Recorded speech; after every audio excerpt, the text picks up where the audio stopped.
Baik, bismillahirrahmanirrahim. Assalamualaikum warahmatullahi wabarakatuh. Selamat sore teman-teman. Hari ini saya akan lanjutkan dengan pembahasan uji asumsi klasik heteroskedastisitas. Jadi salah satu uji asumsi klasik dalam analisis parametrik itu adalah uji asumsi klasik heteroskedastisitas. Saya akan coba jelaskan dulu tentang uji asumsi klasik heteroskedastisitas. Jadi apa sih yang dimaksud dengan uji asumsi klasik heteroskedastisitas?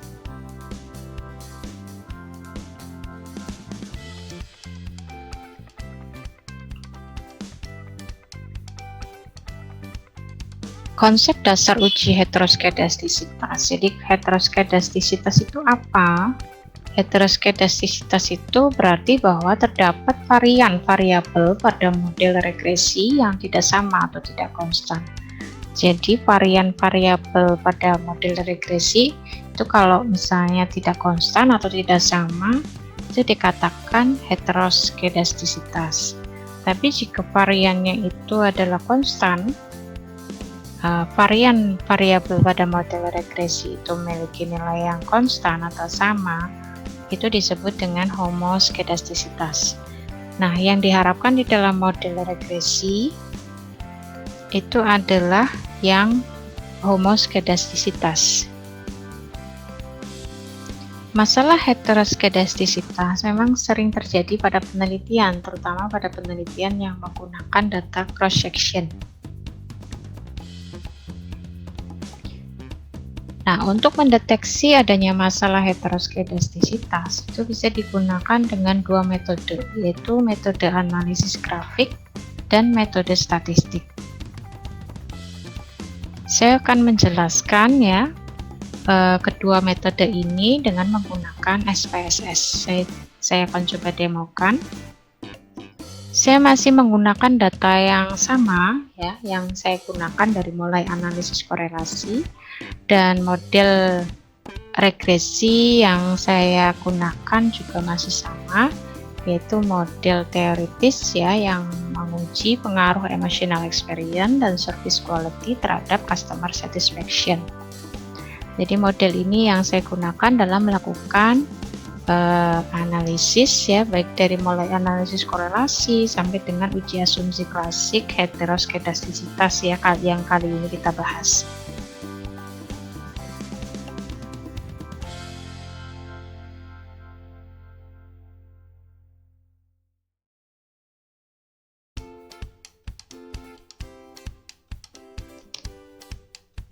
Oke, sebelum saya coba demokan dengan menggunakan SPSS, metode analisis grafik itu bisa dilakukan dengan mengamati yang namanya scatter plot, di mana sumbu horizontal itu menggambarkan nilai predicted standard days, sedangkan sumbu vertikal itu menggambarkan nilai residual student days. Nah, jika scatter plot itu membentuk pola tertentu, itu menunjukkan adanya masalah heteroskedastisitas pada model regresi yang dibentuk. Tapi jika scatter plotnya itu menyebar secara acak, maka hal itu menunjukkan tidak terjadinya masalah heteroskedastisitas pada model regresi yang dibentuk. Nah, memang metode ini cenderung bersifat subjektif ya.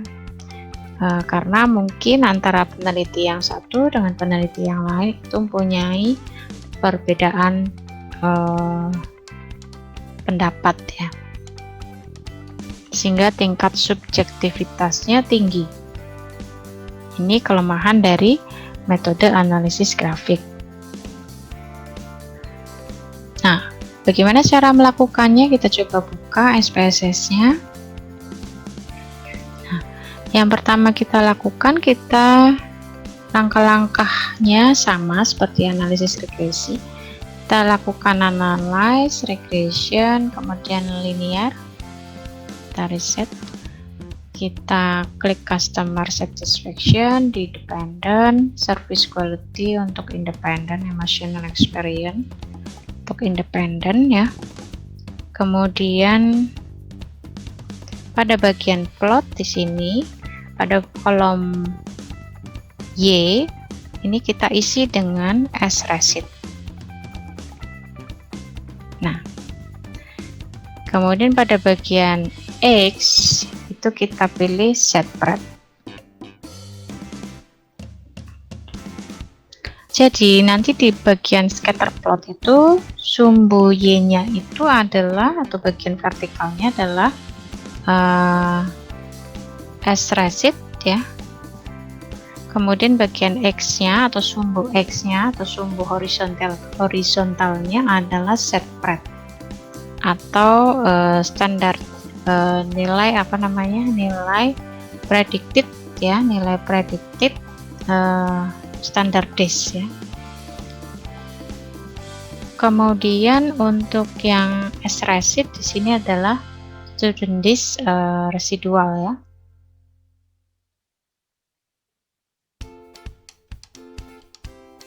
Lalu setelah itu kita klik continue,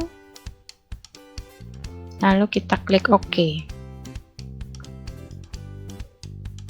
Nah, ini keluar ya hasil regresi. Di bagian bawah akan muncul chart ya, grafik scatter plot. Ini untuk sumbu Y-nya adalah student DES residual. Kemudian bagian sumbu X-nya ini adalah standard DES predicted value. Ya, nilai predicted yang sudah terstandarisasi, distandarisasi. Kemudian di sini ada gambar scatter plot ya, di sini ada titik-titik yang apakah titik-titik ini menyebar secara acak atau membentuk satu pola, ini sangat subjektif ya. Artinya masing-masing peneliti bisa berbeda pendapat. Kalau saya bilang bahwa ini mungkin dikatakan ya sudah menyebar secara acak. Itu bisa dikatakan bahwa model regresi yang terbentuk itu tidak terjadi gejala heteroskedastisitas. Demikian ya untuk menggunakan analisis grafik ya dengan menggunakan scatter plot ya. Jadi uji heteroskedastisitas dengan menggunakan scatter plot.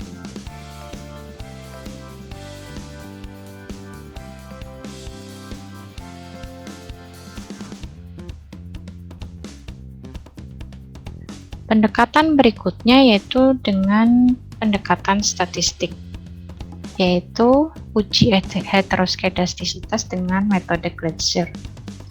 Metode ini dilakukan dengan meregresikan semua variabel bebas terhadap nilai mutlak residualnya. Jika terdapat pengaruh variabel bebas yang signifikan terhadap nilai mutlak residualnya, maka dalam model terdapat masalah heteroskedastisitas.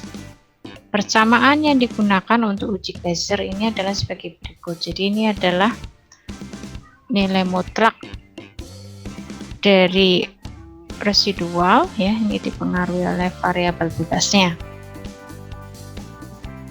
Nah, bagaimana caranya melakukan uji Gleiser ini dengan menggunakan SPSS? Saya akan coba demokan. Kita buka dulu SPSS-nya. Nah, pada data view ya, kemudian kita klik analyze, lalu kita klik regression, lalu linear. Kita reset dulu. Kita masukkan customer satisfaction pada variable dependent, service quality pada independent, emotional experience pada independent. Lalu kemudian kita klik save. Kita pilih residual di sini ya, kita klik unstandardize. Kemudian kita klik continue.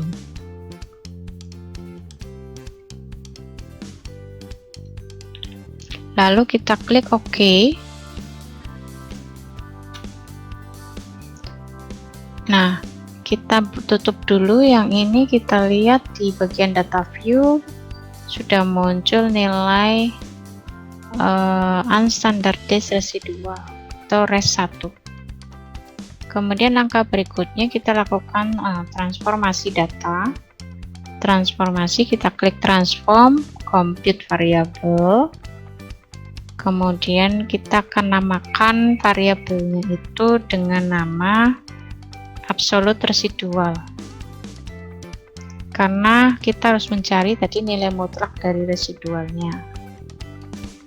Ya, kita beri nama appreciate. Kemudian pada numeric expression kita absolute, ya kita absolutkan, kita masukkan rumus absolut. Lalu apa yang akan diabsolutkan di sini adalah unstandardized residual. Kita masukkan. Oke, kemudian kita klik OK. Kita tutup dulu. Kita lihat di sini sudah muncul variabel baru yaitu appreciate. Setelah itu kita lakukan analisis regresi. Kita klik analyze, pilih regression, lalu linear. Kita reset dulu. Kita masukkan dependennya itu adalah absolute residual. Lalu kemudian independennya adalah service quality dan emotional experience. Setelah itu abaikan pilihan yang lain, lalu kita klik OK. Nah, sini ada hasil regresi yang kita bisa lihat ya. Kita bisa lihat di bagian tabel koefisien. Yang kita lihat di sini tingkat signifikansi dari variabel service quality dan emotional experience. Ini dependent variabelnya adalah appreciate, absolute residual. Nah, ini jika nilai signifikansinya tidak signifikan, ya ini tidak signifikan, ya service quality dikatakan ini tidak signifikan karena nilai signifikansinya ini 0,944, ya lebih besar dari 0,05. Emotional experience juga sama, ini nilainya lebih besar dari 0,05, sehingga bisa dikatakan bahwa model regresi yang terbentuk ini tidak mengandung gejala heteroskedastisitas. Jadi kalau ada yang signifikan itu artinya apa? Ada gejala heteroskedastisitas.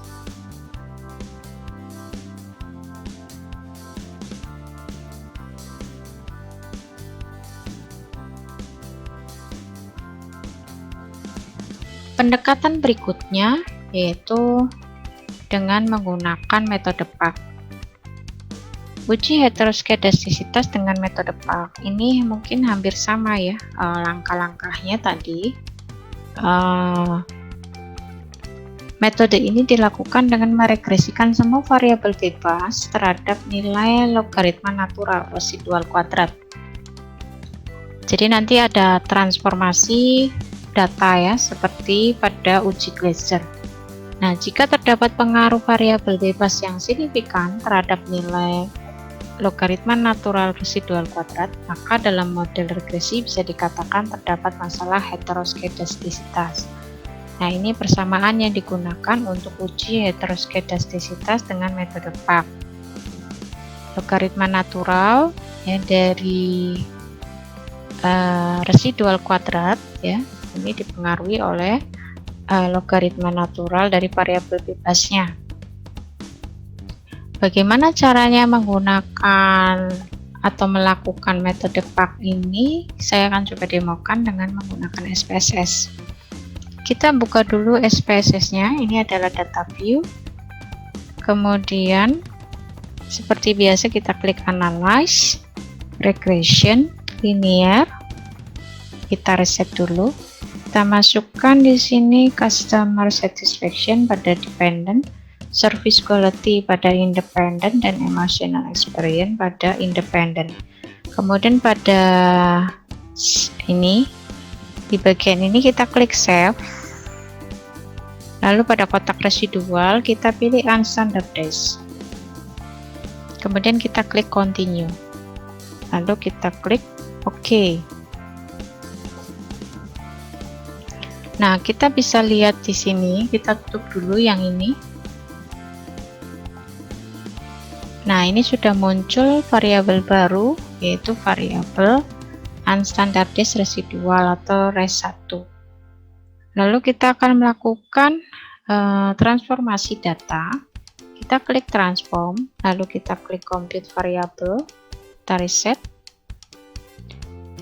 Nah, kita akan membuat satu variabel baru, yaitu residual kuadrat, ya. Kita beri nama U2, U kuadrat, ya. Lalu di bagian numeric expression kita masukkan yang akan kita kuadratkan adalah unstandardized residual. Nah, ini dikalikan lagi dengan unstandardized residual. Jadi ini kali ini artinya dikuadratkan, ya. Jadi U kuadrat atau U2 ini adalah unstandardized residual dikali unstandardized residual. Kemudian kita klik OK. Kita tutup dulu.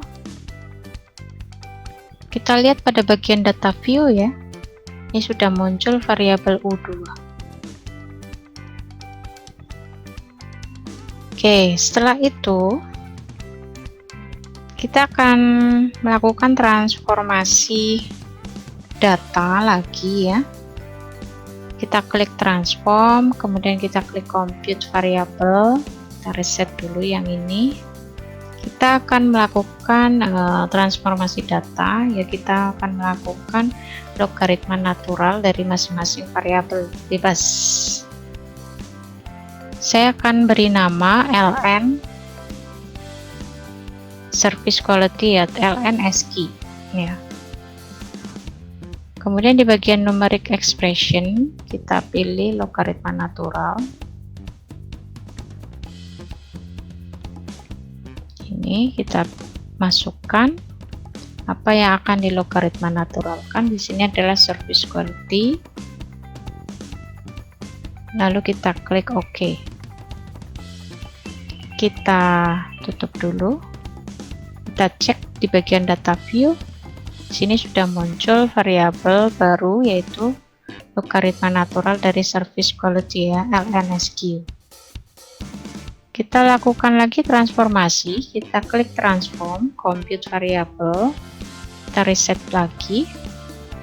Yang akan kita transformasikan, ya, emotional experience, kita logaritma naturalkan. Saya akan beri nama ln EX. Kemudian di bagian numeric expression kita pilih logaritma natural.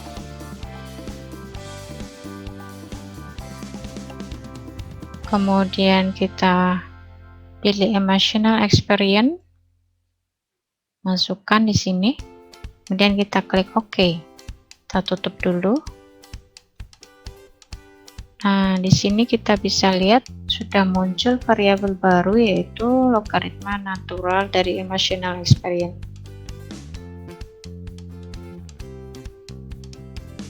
Oke, kemudian kita lakukan transformasi satu kali lagi, yaitu transform, compute variable, kita reset. Yang kita transformasikan adalah logaritma natural dari residual kuadrat. Saya akan beri nama ln U2.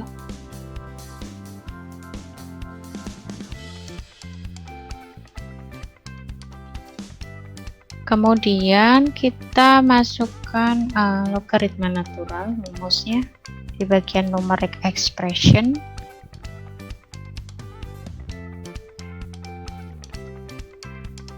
Lalu kita masukkan U2 di sini. Kemudian kita klik OK. Kita tutup dulu. Kita lihat apakah di bagian data view ini sudah muncul ln U2. Ini logaritma natural dari variabel yang ini, U2. Oke. Baru kemudian kita lakukan klik analyze, lalu regression linear. Kita reset. Nah, kita masukkan variabel dependentnya adalah ln U2. Kemudian untuk variabel independennya adalah logaritma natural dari ln SQ dari service quality dan ln EX, logaritma natural dari emotional experience. Setelah itu abaikan pilihan yang lain, lalu kita klik OK.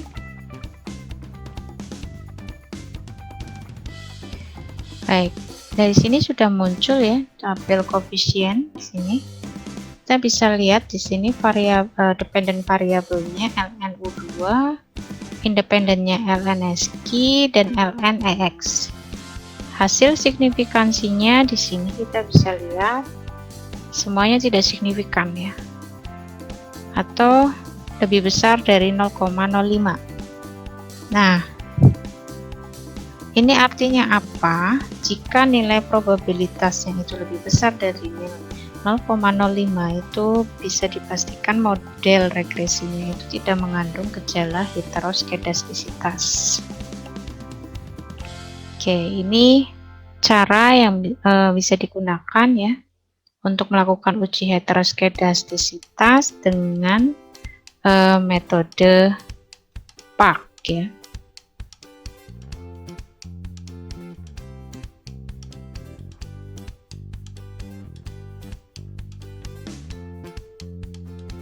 Kemudian pendekatan berikutnya yaitu dengan metode White. Uji heteroskedastisitas dengan menggunakan metode White. Metode ini dilakukan dengan meregresikan semua variabel bebas kuadrat, dan perkalian interaksi variabel bebas terhadap nilai residual kuadratnya. Kriterianya bagaimana? Jika nilai chi-square hitung itu lebih besar dari nilai chi-square tabel, ini dengan df-nya itu sebesar dengan df-nya itu adalah nilai signifikansi alfa, dan jumlah variabel bebas ya, kita mesti melihat jumlah variabel bebasnya berapa. Maka dalam model regresi bisa dikatakan itu terdapat masalah heteroskedastisitas. Nah, nilai chi-square hitung itu diperoleh dari perkalian antara n ya, jumlah observasi dikalikan dengan r square, di mana n itu jumlah observasi atau jumlah pengamatan, sedangkan r square itu koefisien determinasi.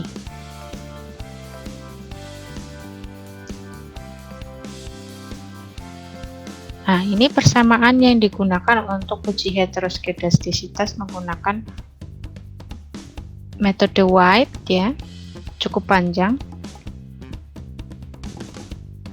Nanti akan dilakukan transformasi data lagi ya. Ini ada yang harus dikuadratkan, kemudian ini juga ada yang harus dikalikan ya.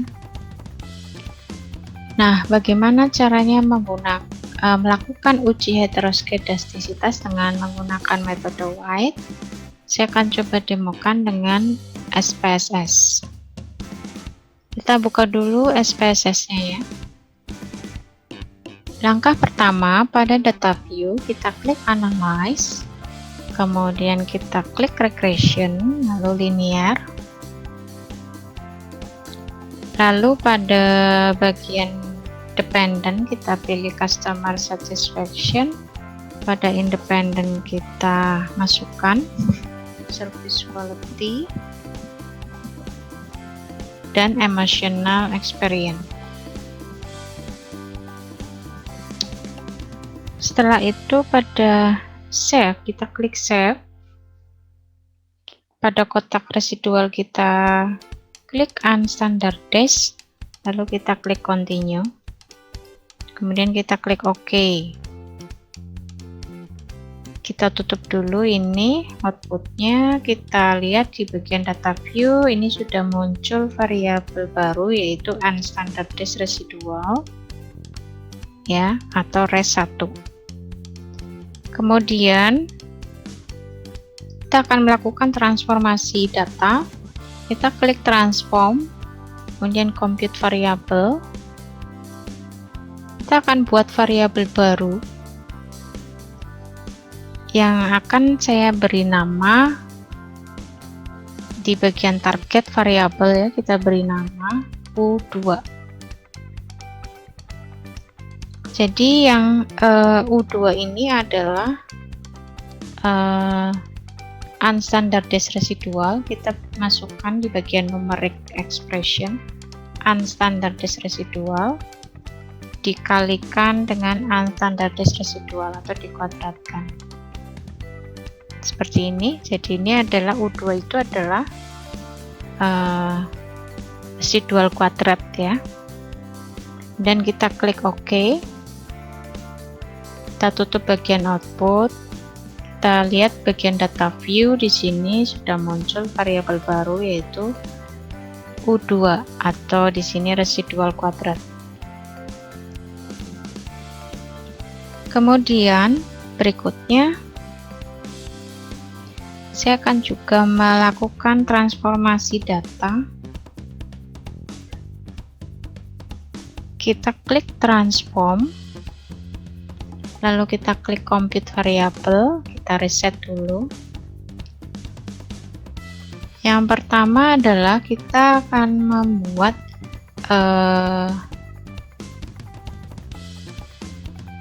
kuadrat dari variabel bebas. Saya akan beri nama untuk service quality, kita beri nama SQ, SQR atau SQ square. Square itu dikuadratkan artinya ya. Bagian numeric expression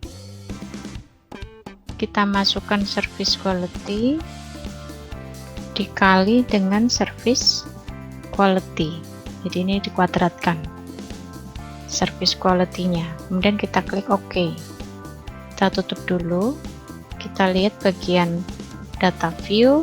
Di sini sudah muncul lagi variabel baru SQ SQR atau SQ square.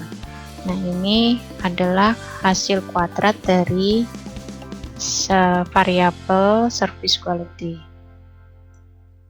Kita lakukan hal yang sama pada variabel emotional experience. Kita klik transform, kemudian kita pilih compute variable, kita reset. Saya akan beri nama EX SQR. Bagian numerik kita masukkan emotional experience dikalikan dengan emotional experience. Kita klik OK.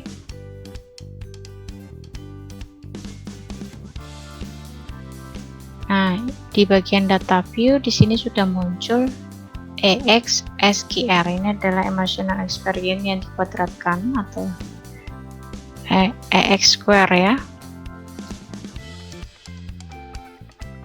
Kemudian selanjutnya, langkah selanjutnya adalah saya akan membuat variabel baru lagi. Kita klik transform, compute, reset dulu ya. Kita akan membuat variabel interaksi. Itu kita mengalihkan variabel SQ, service quality, dan emotional experience. Jadi saya akan beri nama SQ EX ya. Di bagian numerik kita masukkan service quality dikalikan dengan emotional experience. Oke, kita klik OK. Kita tutup dulu outputnya. Kita lihat di bagian data view SQ EX ini sudah muncul ya. Ini hasil perkalian antara service quality dan emotional experience. Setelah itu baru kita lakukan analisis regresi. Kita klik analyze regression linear, kita reset. Yang kita masukkan bagian dependent itu adalah variabel U2 residual kuadrat. Kemudian variabel independennya adalah semua variabel tadi, independent, service quality, emotional experience. Kemudian yang dikuadratkan tadi SQ SQR, EX SQR, dan variabel interaksinya atau perkalian SQ EX. Kemudian abaikan pilihan yang lain ya, biarkan pada posisi default ya, lalu kita klik OK. Nah, sini sudah muncul hasil output regresi tadi dengan dependent variabelnya adalah residual kuadrat, sedangkan independent variabelnya itu ada 1, 2, 3, 4, 5, ada 5 variabel tadi. Kita bisa lihat di bagian model summary, kita akan bandingkan nilai chi-square hitung dengan chi-square tabel. Nilai chi-square hitung itu diperoleh dari, kita hitung dulu, nilai chi-square hitungnya itu diperoleh dari n dikalikan r square. R square-nya itu 0,1 0,160. Di sini ketemu ya di bagian model summary. R square-nya adalah 0,160. Sedangkan kita kalikan dengan n kecil. N kecil itu adalah jumlah observasi kita adalah 130. Jadi dikalikan 130. Nah, hasilnya adalah 20,8. Jadi nilai chi-square hitungnya adalah 20,8. Kita bandingkan dengan chi-square tabel.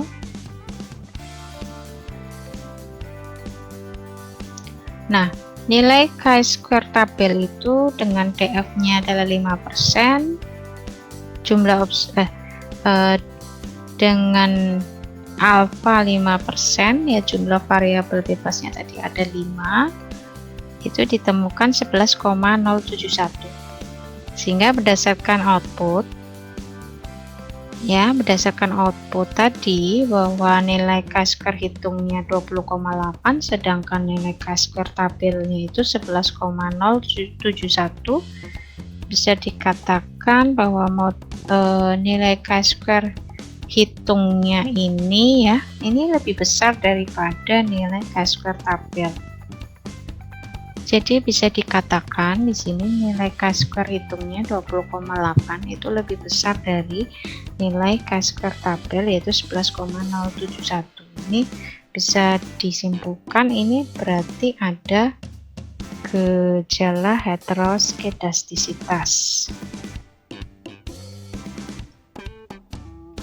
Tetapi jika tadi nilai chi-square hitungnya itu lebih kecil daripada nilai chi-square tabel, maka bisa dikatakan tidak terjadi gejala heteroskedastisitas. Begitu caranya melakukan uji heteroskedastisitas dengan menggunakan metode White.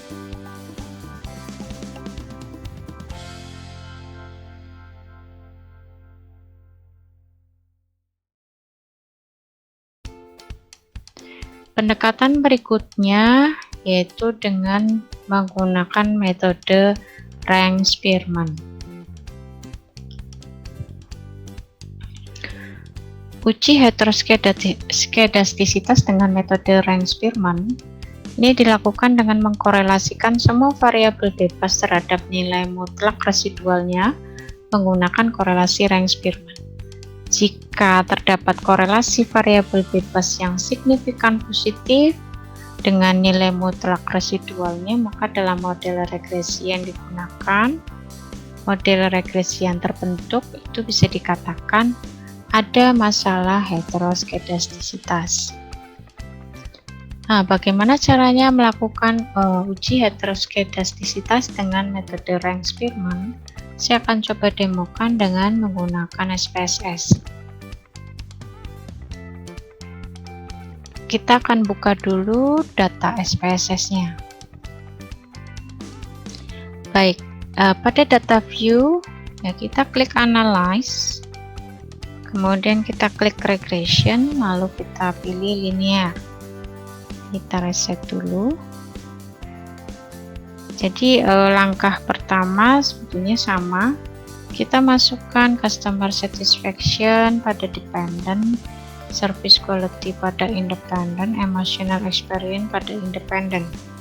Kemudian pada save, kita klik save, kita pilih unstandardized pada kolom residual, kita klik continue, kemudian kita abaikan yang lain, kita klik OK. Kita tutup dulu outputnya. Kita lihat di bagian data view ini sudah muncul variabel baru yang disebut dengan unstandardized residual, atau di sini disimbolkan res1. Setelah itu saya akan melakukan transformasi data. Kita klik transform, pilih compute variable, kita reset. Pada target variable saya akan namakan variabel barunya adalah UP_RESID, absolute residual. Bagian numeric expressionnya kita pilih absolute, karena kita akan melakukan mengabsolutkan ya nilai daripada residualnya. Nah, kita masukkan unstandardized residual tadi yang akan diabsolutkan, lalu kita klik OK. Kita tutup dulu. Kita lihat bagian data view. Di sini sudah muncul variabel baru yaitu absolute residual. Setelah itu kita klik analyze, lalu kita klik correlate, lalu kita klik bivariate. Kita masukkan variabel yang akan dianalisis korelasinya dengan menggunakan rank Spearman. Yang pertama adalah variabel absolute residual, lalu kemudian variabel bebasnya yaitu service quality dan emotional experience.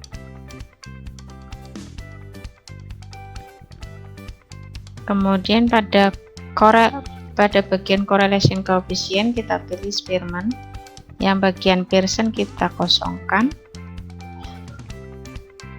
Pada test of significance kita pilih one tail, lalu kita klik OK.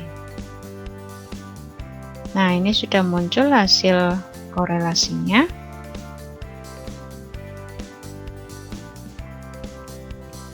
Pada bagian tabel ini, output daripada hasil korelasi Spearman, kita bisa lihat bagaimana sih korelasi antara absolute residual dengan service quality dan emotional experience. Ternyata di sini hasilnya adalah korelasinya positif dengan koefisien korelasi 0,062, dan ini untuk yang UP_RESID dengan emotional experience korelasinya juga positif dengan koefisien korelasi sebesar 0,140. Tapi apakah signifikan apa tidak? Kita lihat signifikansi one tail. Untuk korelasi antara absolute residual dengan service quality, di sini tingkat signifikansinya itu lebih besar dari 0,05, atau di sini tidak signifikan. Untuk yang korelasi antara absolute residual dengan emotional experience, ini juga sama, tidak signifikan karena lebih besar dari 0,05. Nah, jadi hal ini bisa dikatakan kita bisa mengambil kesimpulan dari hasil output ini. Jadi bisa disimpulkan bahwa di sini kriterianya adalah jika nilai signifikansinya itu lebih besar dari 0,05, maka dapat dipastikan model itu tidak mengandung gejala heteroskedastisitas. Jadi ya, nilai koefisien korelasinya positif tapi tidak signifikan ya. Jadi itu bisa dikatakan model tidak mengandung gejala heteroskedastisitas.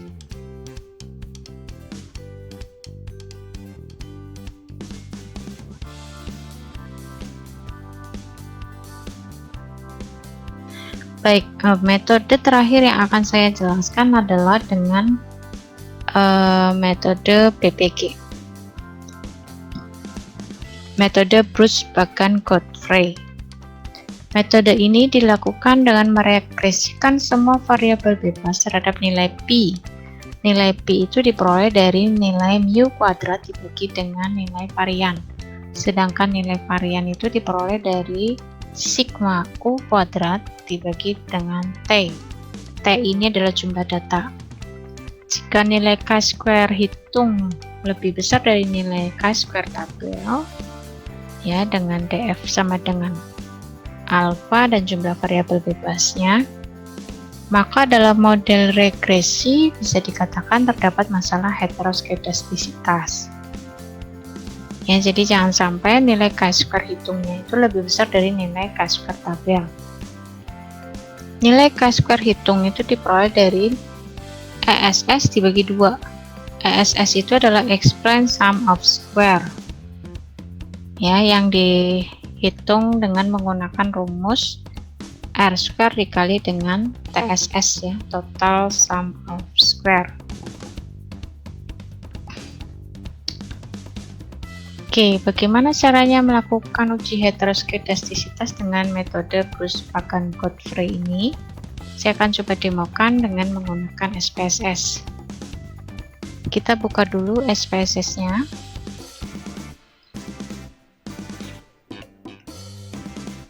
Baik, langkah pertama pada data view kita klik Analyze, kemudian kita pilih Regression, lalu kita pilih Linear. Kita reset dulu.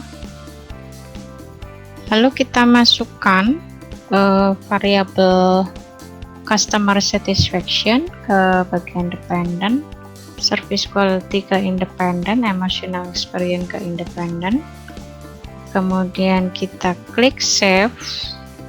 Pada kotak residual kita pilih unstandardized, lalu kita klik continue, kemudian kita klik OK. Kita tutup dulu. Kita lihat bagian data view, ini muncul variabel baru yaitu unstandardized residual atau yang kita simbolkan res1. Kemudian setelah itu kita akan melakukan transformasi data. Kita klik transform, kemudian kita klik compute variable, kita reset dulu. Yang akan kita buat variabel baru adalah residual kuadrat yang akan saya namakan dengan U2 atau U kuadrat. Bagian numeric expression kita masukkan unstandardized residual dikalikan dengan unstandardized residual lagi. Kita klik lagi, kita masukkan. Kemudian kita klik OK. Kita tutup dulu outputnya. Kita lihat di bagian data view. Ini sudah muncul variabel U2. Ini adalah residual kuadrat. Kemudian berikutnya adalah kita akan hitung, ya,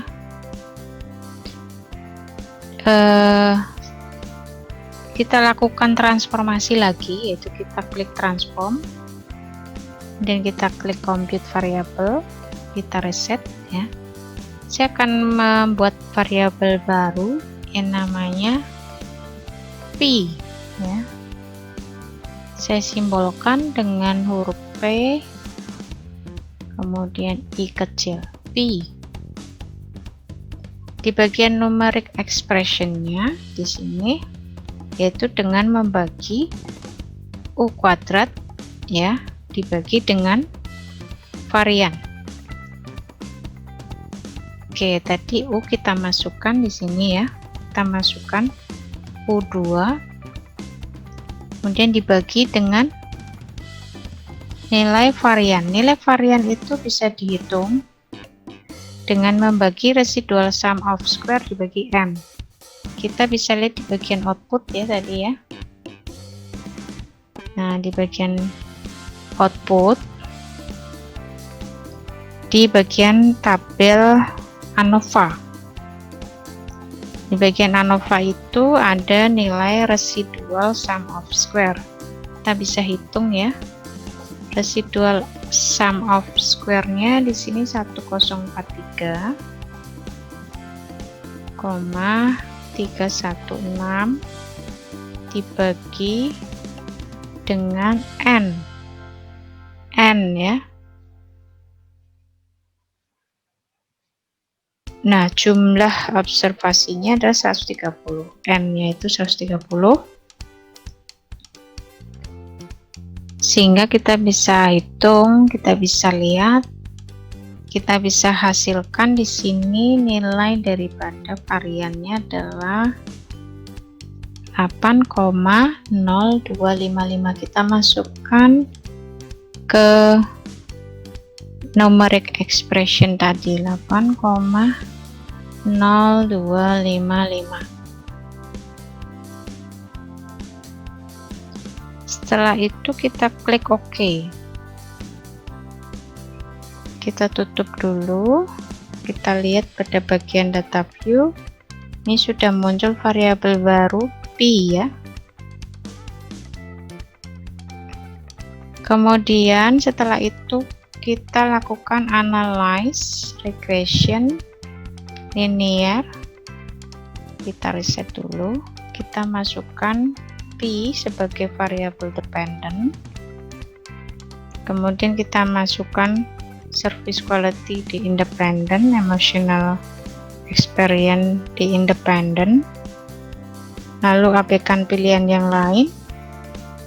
Biarkan pada posisi default ya. Kemudian kita klik OK. Nah, ini hasilnya dengan hasil output regresi yang tadi. Kita bisa lihat di bagian model summary dan model ANOVA. Berdasarkan tabel model summary, kita dapat memperoleh nilai R-square-nya itu sangat kecil ya, 0,0000, sedangkan nilai dari di tabel ANOVA, nilai dari total sum of square-nya itu 245,891.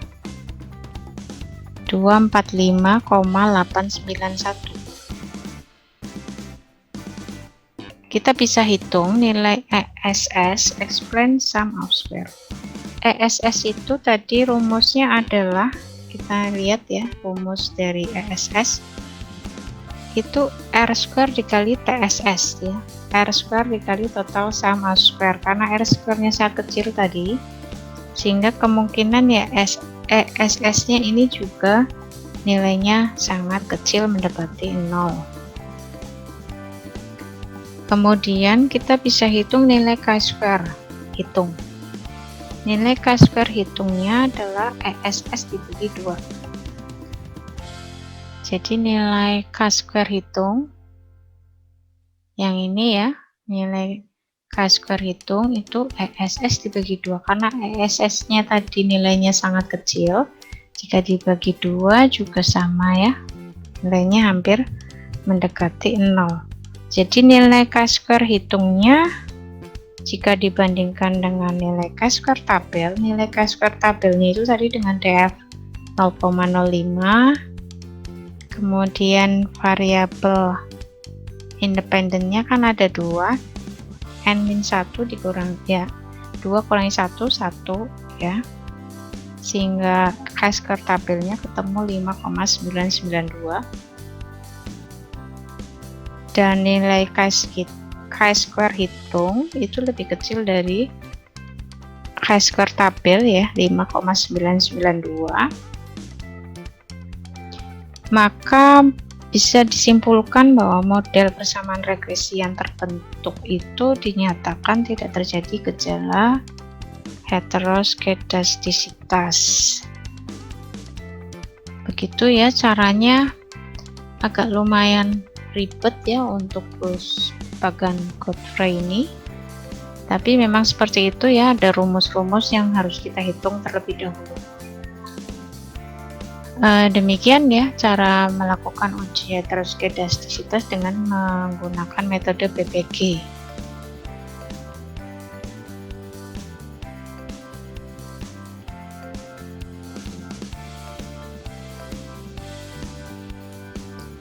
Nah, kemudian saya akan coba jelaskan apa konsekuensi dan cara mengatasi pelanggaran heteroskedastisitas. Jadi konsekuensi kalau misalnya ada heteroskedastisitas, yang pertama adalah walaupun penaksir OLS itu masih linear dan masih tidak bias, tetapi akan mempunyai varian yang tidak minimum lagi, serta tidak efisien dalam sampel kecil. Lebih lanjut, ya, penaksir OLS juga tidak efisien dalam sampel besar. Yang kedua, formulasi untuk menaksir varian dari estimasi OLS secara umum adalah bias, di mana bila menaksir secara a priori, seorang peneliti tidak dapat mengatakan bahwa bias tersebut akan positif atau negatif. Akibatnya, confidence interval dan uji hipotesis yang didasarkan pada uji T dan nilai distribusi F itu tidak bisa dipercaya. Kemudian yang ketiga, prediksi yang didasarkan pada koefisien parameter variabel independen dari data awal akan mempunyai varian yang tinggi sehingga prediksi tidak akan efisien. Lebih lanjut, karena prediksi dari varian meliputi varian dari faktor pengganggu dan dari taksiran parameter variabel independen, tidak akan minimal bila ditemukan adanya masalah heteroskedastisitas dalam model empiris yang sedang diestimasi. Nah, bagaimana caranya mengatasi pelanggaran heteroskedastisitas? Jadi, jika dalam model regresi terjadi heteroskedastisitas, yang pertama bisa dilakukan adalah melakukan transformasi dalam bentuk model regresi dan membagi model regresi dengan salah satu variabel independen yang digunakan dalam model tersebut. Yang kedua, melakukan transformasi model regresi ke dalam bentuk logaritma. Yang ketiga, melakukan transformasi model regresi ke dalam bentuk logaritma natural. Demikian yang bisa saya jelaskan ya untuk uji asumsi klasik heteroskedastisitas. Terima kasih. Assalamualaikum warahmatullahi wabarakatuh.